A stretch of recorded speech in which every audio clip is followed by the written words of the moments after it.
Hello guys! So for today's video, ngayong araw ng Palaspas, meron kaming na-discover na bagong simbahan dito sa may bandang Antipolo. Tara na po! Ngayong araw, Palm Sunday, nagsimula kami ng aming araw sa pagpunta sa Transfiguration of Christ Parish Church. Isa itong espesyal na araw para sa mga Kristiyano dahil ito ang simula ng Semana Santa. Pagdating namin sa simbahan, hindi pa nagsisimula ang misa na paaga kami. Pero mas okay na rin dahil nakahanap kami agad ng mauupuan at nakapaghanda ng maayos. Unti-unti ring dumadabi ang mga tao. Lahat may dalang palaspas at handang makiisa sa pagdiriwang.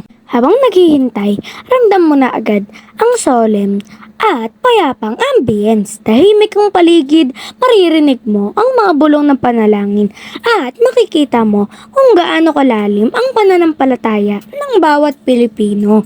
Nang magsimula ang misa, mas lalo mong mararamdaman ang kahalagahan ng araw na ito. Dito mo makikita ang tunay ng pananampalatayang Pilipino. Isang pananampalatayang buhay ipinapakita sa simpleng pagdalo sa misa. At sa pagtatapos ng misa, minasbasan ang mga palaspas sa bukana ng simbahan habang isa-isa kaming lumalabas. Isang simpleng tagpo pero punong-puno ng kahulugan.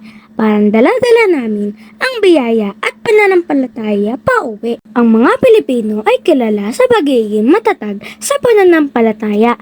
Kahit sa gitna ng pagsubok, patuloy tayong nananalig at kumakapit sa Diyos. Ang Palm Sunday ay hindi lang basta tradisyon, kundi isang paalala ng sakripisyo, pag-aasa at pagmamahal ng Panginoon.